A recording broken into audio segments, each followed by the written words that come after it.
Alors, cette loi anti-casseurs, cette fermeté, c'est ce qu'on a compris du message du Premier ministre hier, une fermeté qui se traduira par un texte en février, mais après les violences de l'acte 8 et à quelques jours de l'acte 9, n'est-ce pas trop tard? On regarde le Premier ministre, c'était donc hier soir sur TF1, il parle de ces casseurs. En tout cas, je peux vous dire qu'ils n'auront pas le dernier mot.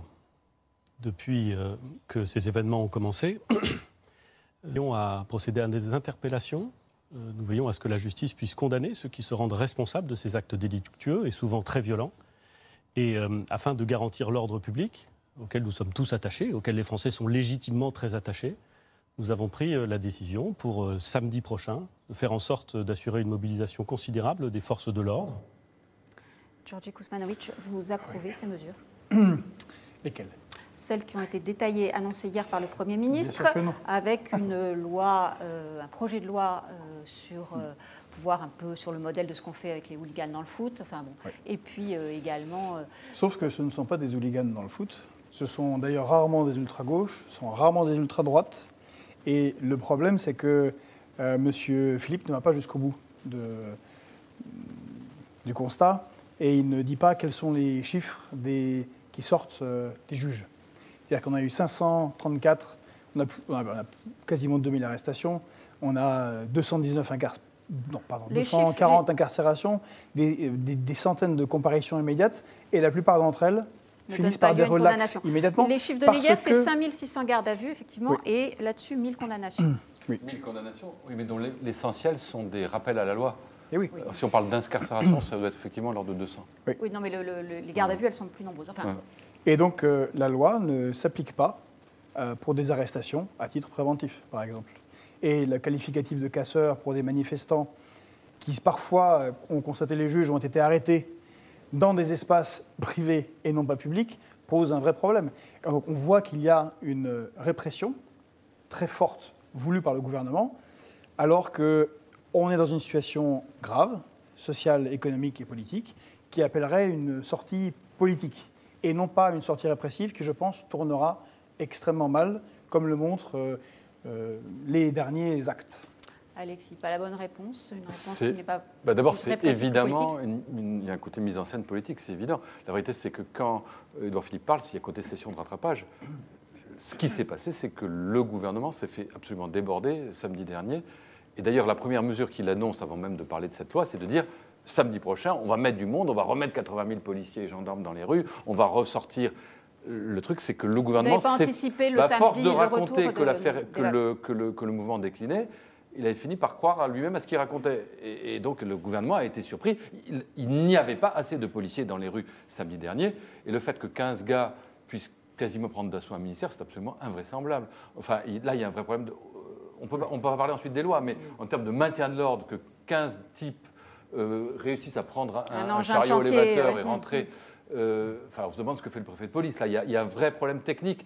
Et donc, cette intervention martiale du Premier ministre, elle sert aussi à ça, c'est à faire oublier ce ratage et à dire on va prendre des mesures. Après, les mesures, évidemment, elles ne résoudront pas tout. C'est évident que là, on est dans un vrai problème politique, ce n'est pas par des mesures sécuritaires qu'on résoudra les choses. Après, toutes ne sont pas inutiles. Moi, il y en a une qui m'intéresse, c'est notamment celle sur l'interdiction de manifester en cagoule. C'est vrai que l'idée de dire que le droit à manifester est garanti, pourquoi est-ce qu'on a besoin de mettre une cagoule? Si on met une cagoule, c'est qu'on a quelque chose à cacher, c'est parce qu'on va casser à ce moment-là. Moi, je trouve qu'interdire les cagoules, c'est pas idiot. Juliette Funès, sur le... Comment pour les... Non, c'est pas tout à fait pareil, excusez-moi. Je fais un strict le parallèle exact entre la police et les casseurs, ça me paraît difficile à tenir. Alexis nous disait, pas anticiper, effectivement, un peu un rattrapage...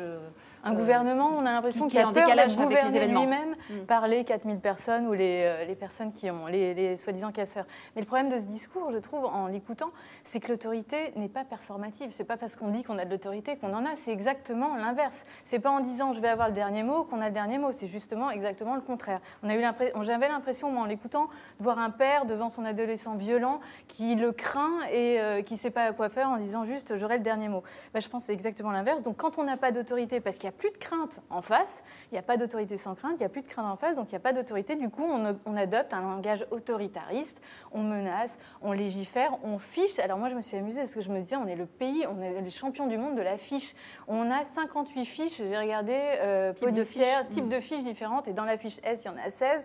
Simplement, la fiche, c'est le signe qu'on va agir, mais ce n'est pas l'action. Quand on fiche nos choses... Parce que même on nous dit qu'on ne peut pas ne peut pas s'appuyer sur les fiches pour prendre des mesures. Exactement. Alors, faut savoir, et même pour les fichiers S, on voit très bien qu'un fichier S n'empêche pas, on ne peut pas arrêter un fichier S tant qu'il n'y a pas eu l'attentat. Donc la fiche, c'est comme quand on fait ses bonnes résolutions et qu'on l'écrit sur des fiches, on a l'impression qu'on agit, mais on n'agit pas du tout. Il y a encore un grand écart entre les deux. Donc, problème d'autorité énorme et problème de mise en action, me semble-t-il. Emmanuel sur la séquence, je pense que d'ailleurs l'autorité a été de moins en moins performative, parce que ça n'a pas commencé le week-end dernier. Depuis le 27 novembre, on a à chaque fois la nécessité d'adapter une réponse à des formes de manifestations violentes qui étaient visiblement insuffisamment anticipées. Donc le pouvoir public là, a donné le sentiment d'avoir une opération de maintien de l'ordre de retard, pour ne pas parler de guerre de retard, ce qui faisait partie d'ailleurs des griefs des Français, avec comme caractéristique quand même extrêmement frappante que lors du paroxysme du 1er décembre, avec la mise à sac de l'Arc de Triomphe et les forces de l'ordre qui ont été plusieurs fois repoussées, on a une opinion publique qui manifeste à la fois une condamnation sans ambiguïté des violences, tout en maintenant à un niveau très élevé son soutien au mouvement des Gilets jaunes. Ce qui pose la question derrière, et c'est tout le débat, de qui est responsable des violences et qui est le fauteur de troubles dans cette affaire. C'est la question des médias. Il y a un vrai problème, c'est-à-dire que moi j'ai fait quasiment tous les actes en Gilets jaunes. Et il y a un nombre incroyable de Gilets jaunes qui ont défendu des commerces. Il y a eu des reportages sur d'autres chaînes où vous avez des gens qui commencent à casser, vous avez un cordon de Gilets jaunes qui se met en place. Des gens qui travaillent, qui se disent, on ne l'a pas vu sur les chaînes d'infos. Et je vois, vous avez encore rediffusé ce monsieur qui va boxer un policier. On va en parler. C'est une très mauvaise idée. Oui, mais... C'est une mauvaise idée. Non, c'est une mauvaise idée de sa part. Ah oui, de sa part, oui, on est d'accord. Mais on n'est pas obligé de montrer. Oui, mais on montre que c'est là, vous savez très bien. On pourrait montrer au moins égalité ceux du policier qui tabasse des gens à Toulon. Au moins. Et puis surtout, la plupart des Gilets jaunes ne font pas ça. Il y a aussi des éléments d'exaspération et de provocation. On peut, évidemment, les violences policières, quand elles existent, sont condamnables, mais on ne peut pas mettre sur un pied d'égalité. Tout à l'heure, vous le faisiez sur le ton de la blague en disant les uns ont le droit de porter des cagoules. Oui. Et là, vous le refaites sur le ton du sérieux en disant, en mettant sur un strict point d'égalité les violences policières et les violences des casseurs. Je pense que c'est quand même pas tout à fait pareil. Les violences policières, certes, quand elles existent, sont condamnables. Mais malgré tout, entre les gens qui défendent la loi et les gens qui violent ouvertement la loi et toutes nos règles, c'est pas tout à fait la même chose. Mais malgré tout. Donc on ne peut pas dire un point partout. C'est pas les cow-boys et les Indiens. Enfin, voilà, il n'y a pas des gentils partout, quand même. Quand on défend la loi. Mais les policiers défendent la loi. Alors, ils peuvent le faire par des moyens excessifs parfois. Non, le problème, ce n'est pas les policiers, ce sont les ordres qui reçoivent du préfet et donc du ministre de l'Intérieur. Mais c'est un peu facile de dire ça. Mais non, c'est pas facile. Écoutez, moi j'ai vu des exactions. Je suis certain que les policiers ne décident pas eux-mêmes de tirer à bout portant aussi massivement des milliers de tirs de lacrymogènes. Et les affrontements, c'est toujours méchant. Ils reçoivent aussi des ordres. Et je ne pense pas qu'on leur dise tirer sur les gens, mais simplement, ils s'en prennent plein la figure et à un moment, ils s'énervent. Et depuis qu'il y a des manifestations, depuis que le monde est monde, c'est quand même comme ça. J'ai une question plus globale, peut-être, Julia, finalement, est-ce qu'on peut continuer à manifester, gilets jaunes, on dit, quand ça génère de telles violences? Est-ce qu'on peut continuer à dire, mais moi je suis un gilet jaune pacifique et je ne veux pas être mêlé? C'est toute la responsabilité des gilets jaunes. C'est pour ça que je trouve ça un peu facile, mais je comprends en même temps d'accuser les médias, parce que maintenant n'importe qui parle un peu fort et médiatisé, c'est quand même pas un droit, un privilège de passer dans les médias. Et je trouve que dans ce mouvement des gilets jaunes, justement, il y a deux, je me souviens plus des prénoms, enfin la jeune fille et le jeune homme qui se sont bien démarqués des gilets jaunes, mais je trouve qu'il y a une responsabilité énorme des gilets jaunes à s'inscrire en faux contre ces casseurs. Et ça, on commence à le voir, mais je trouve qu'on l'a pas vu de façon si prégnante que ça. Pas tellement. Moi, je crois pas qu'on puisse faire. Il n'y a pas d'un côté des très gentils gilets jaunes, de l'autre côté des très méchants casseurs. La vie, c'est plus compliqué que ça. Exactement. La vie, c'est un continuum. Et le même gilet jaune peut être gentil le matin et s'énerver le soir. Et le même casseur peut commencer par manifester gentiment. Alors, il y a des casseurs professionnels, ça c'est vrai. Il y a des pillards qui viennent de banlieue, c'est vrai aussi. Il y a des gilets jaunes qui, pour rien au monde, ne feraient quoi que ce soit. C'est vrai. Donc, mais il y a un entre-deux et il y a une radicalisation du gentil gilet jaune qui devient méchant. Mais je pense que c'est même pas gentil-méchant, c'est qu'il y a, un double intérêt. C'est-à-dire que les gilets jaunes sans les casseurs, ils sont moins visibles, ils sont moins entendus. Et les casseurs sans les gilets jaunes, ils n'ont pas cette opportunité. Pacifique, à un moment, dit oui, il y en a qui cassent. Alors, c'est pas bien, mais en même temps, s'ils n'avaient pas cassé, on n'aurait pas obtenu ce qu'on est. Il y a un double intérêt. Si on veut être entendu, il faut bien qu'ils continuent. Donc, est-ce qu'il faut à un moment dire stop, on arrête, interdiction des manifestations, avec ce que ça peut générer d'autres violences? Emmanuel Rivière, on donne la parole à Emmanuel Rivière. C'est intéressant d'aborder les choses comme, en rappelant qu'il n'y a pas des gentils et des méchants, parce qu'en fait, le débat s'organise toujours. Hein, quand on parle de questions d'emploi des forces de l'ordre, ou d'ailleurs de réponse pénale, dans cette espèce d'illusion un peu hollywoodienne, qui serait que la vie, ce serait de punir les méchants et de protéger les gentils. Or, dans la réalité de la réponse pénale, comme de l'emploi des forces de l'ordre, on est toujours dans un curseur qu'on déplace entre le risque de punir des innocents ou le risque d'être trop indulgent avec des coupables. Et tout le débat politique, il doit tourner autour de ça. Mais il se trouve que c'est vrai que la manière dont les gens s'approprient, je le vois dans les discussions qu'on suscite, quand on interroge les gens, et ils ont cette vision qui s'impose, mais qui est très dans notre culture, hein, de dire il y a des méchants, il faut les identifier et les punir. Il y a des gentils, il faut les protéger. Et c'est ce débat entre les gentils gilets jaunes et les gilets jaunes qui seraient des casseurs. Oui, il y a un continuum, de même que c'est très compliqué d'imaginer un emploi plus ferme des forces de l'ordre sans qu'il y ait des débordements. Et c'est très compliqué d'imaginer un emploi plus ferme des forces de l'ordre sans qu'il y ait des bavures. Et on ne peut pas déconnecter. Un mot et puis Alexis. On peut pas déconnecter cela de la crise sociale. C'est-à-dire, quand même, encore une fois, la plupart des gilets jaunes qui sont arrêtés, même ceux qui sont incarcérés, ne sont pas des experts de la violence politique. C'est un constat. Donc, ce sont des gens qui, il y a 3 mois, n'auraient jamais imaginé faire ce qu'ils faisaient. À un moment donné, quand on est au pouvoir et qu'on a ça comme indicateur, on doit réfléchir très sérieusement politiquement à ce qui se passe dans le pays. Et malheureusement, visiblement, ce pouvoir-là ne s'intéresse pas à toute la violence sociale accumulée pour que des gens en arrivent là. Je rappelle que les 12 et 13 juillet 1789, les Français se sont attaqués aux barrières d'octroi, aux fermiers généraux, auxquels ressemblent un peu maintenant les concessionnaires d'autoroutes, et à tout un tas de prébendes qu'ont un certain nombre de très très riches en France. Ça serait une très bonne idée de calmer politiquement cette violence-là aussi, qui crée, je pense, en dehors des vrais imbéciles qui cassent, mais il y a une violence, comme vous dites, qui est de fait de gens simples qui risquent de s'aggraver. Les gens simples, y compris le boxeur, ça ne va pas vous faire plaisir, mais on va en parler quand même 2 minutes, qui explique dans sa vidéo, après avoir boxé sur le gendarme mobile samedi, explique dans sa vidéo ça m'a dépassé, j'ai été pris de colère, j'ai été gazé, et ma compagne aussi, et donc ça justifie selon lui. Donc, alors non, c'est un raisonnement archi faux. Alors ça, c'est un raisonnement qui ne tient pas une seconde. On a l'impression que le vide du cerveau meuble les testicules avec ce boxeur. Non, j'y vais franchement, mais parce que c'est un raisonnement qui ne peut pas tenir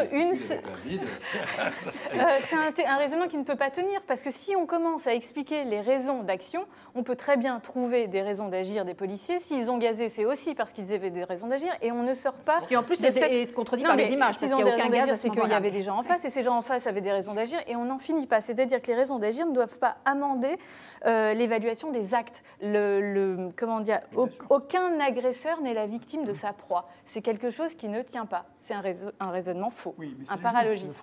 Le juge, ce monsieur ira en procès, dans un état de droit. Le juge évaluera les actes. Avec des circonstances. Il écoutera les circonstances proposées par l'avocat. Mais il évalue les actes. Mais néanmoins, on ne peut pas faire un focus à ce point. C'est pas bien ce qu'a fait ce monsieur. Il l'a dit, peut-être qu'il essaie de se rattraper au poids pour prendre trop cher, mais c'est quand même un bonhomme. Alors là, sauf quand il donne des coups de pied là. Mais au début, il attaque avec des poings des forces de l'ordre. C'est pas non plus c'est pas le parangon du terroriste ultra-violent. Non, mais il représente tout ça. Les gendarmes autour de leurs collègues ont dit s'il avait pu le tuer, s'il le jetait dans la Seine, c'était pas...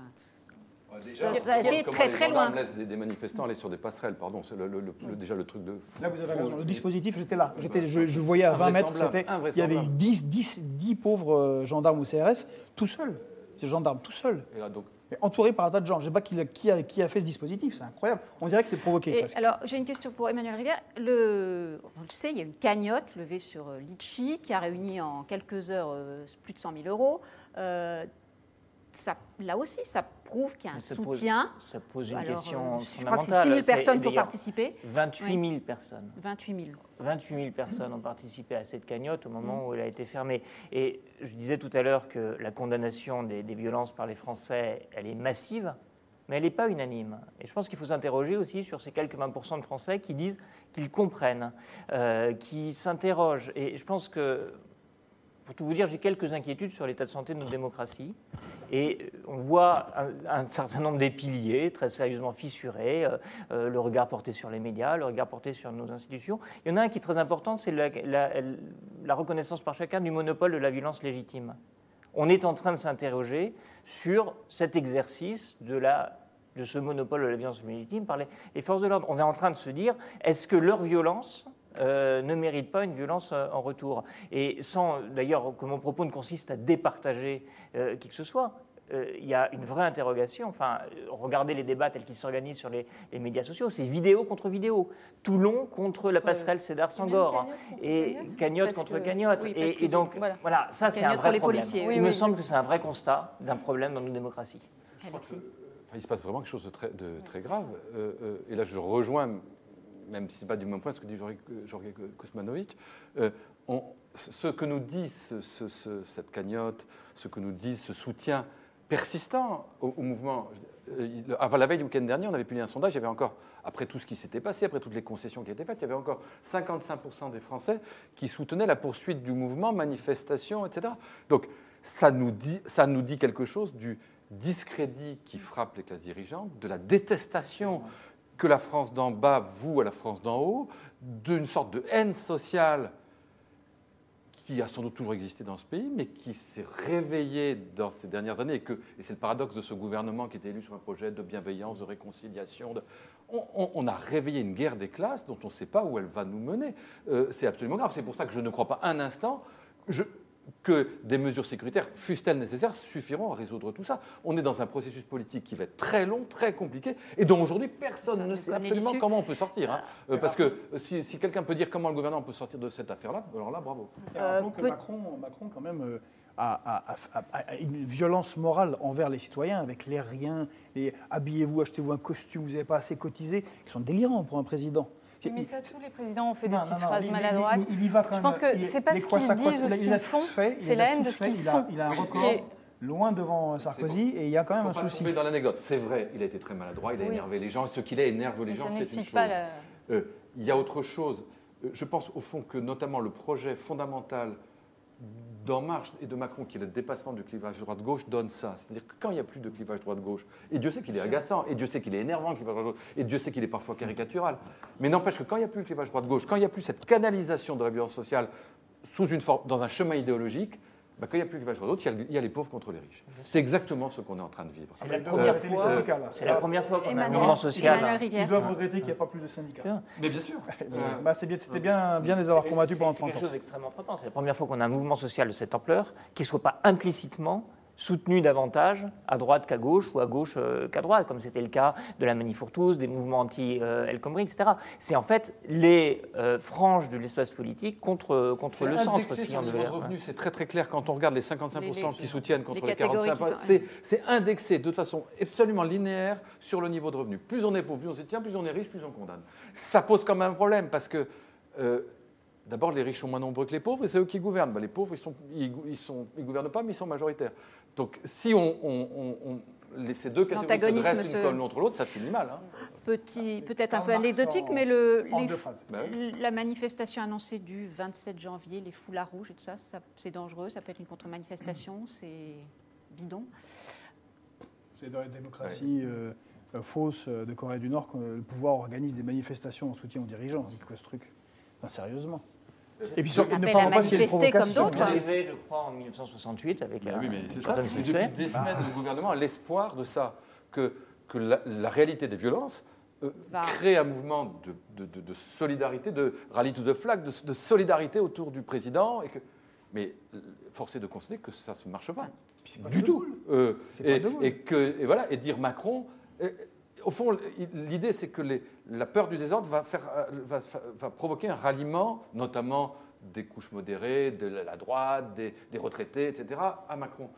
Le problème, c'est que j'ai le sentiment qu'aujourd'hui, Macron est lui-même assimilé au désordre. Donc les gens ne veulent pas Donc, même ceux qui condamnent les désordres, pour autant, n'ont pas envie de soutenir Macron. La majorité soutient les Gilets jaunes. 75% des Français considèrent que c'est le président des riches. Ce n'est pas la considération qu'avaient les Français du général de Gaulle, qui a sauvé le pays, qui l'a remis au firmament des nations. Enfin, Macron, il plane, en fait, réellement. Un dernier sonore sur ce point qui est intéressant, c'est toujours François de Rugy ce matin.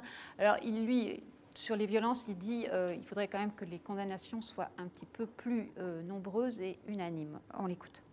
Surtout, ce que je vois, c'est les députés, par exemple, et ce sont les députés de la majorité, qui sont ciblés. C'est quasiment tous les jours qu'ils reçoivent des lettres d'insultes, des lettres de menaces de mort, des lettres racistes ou des lettres sexistes, ou surtout des agressions, non seulement sur leur permanence de député, mais sur ce qui est encore beaucoup plus grave, sur leur domicile privé. Une députée de Vendée, Patricia Galerno, s'est réveillée dimanche matin avec un mur de parpaing qui avait été construit devant sa sortie de garage.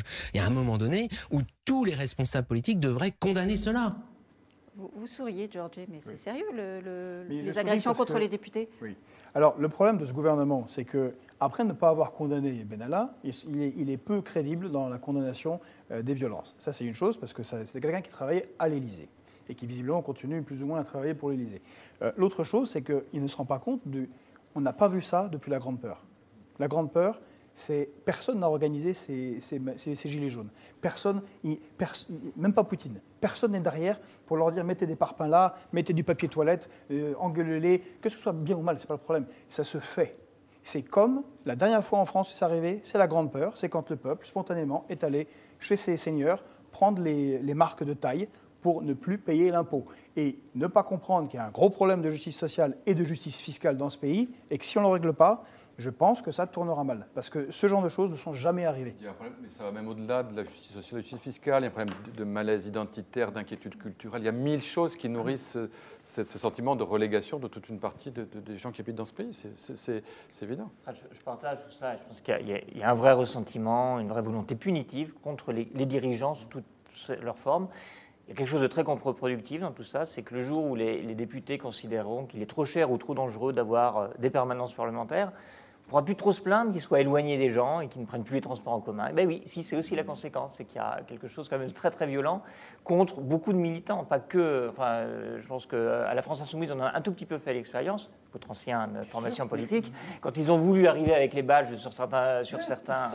Voilà, la violence de ce mouvement contre les syndicats est quelque chose de terriblement injuste quand on sait ce que c'est que le militantisme syndical au quotidien dans les entreprises, et ça s'est produit aussi. Donc il y a effectivement quelque chose qui déborde. Quelques réactions. On arrête. Georges Kuzmanovic, on donne la parole à nos internautes. Alors avec d'abord Germain qui nous dit cette loi annoncée par Philippe est inutile et portera davantage atteinte au droit de manifester. La réponse doit être politique et non pas sécuritaire. Côté maintien de l'ordre, ajoute-t-il, il faudrait prendre exemple sur l'Allemagne et son principe de désescalade. Je ne sais pas si l'un d'entre vous connaît le maintien de l'ordre en Allemagne. Clos, entre novembre et maintenant, la situation a évolué. Le gouvernement s'adapte afin d'essayer de mieux gérer cette situation dramatique. Et on vous posait la question, la nouvelle loi durcissant les sanctions contre les casseurs arrive-t-elle trop tard? Vous êtes 2/3 à estimer que oui, elle est trop tardive, cette loi. Nicole ajoute, le Premier ministre veut faire croire que le gouvernement réagit, mais tout ce qu'il a annoncé ne sera pas effectif avant au moins février. Et M. Babineau nous dit, le gouvernement a toujours un coup de retard par rapport au mouvement des Gilets jaunes. C'est effectivement ce qu'on évoquait. Oui, c'est clairement insuffisant sur le court terme.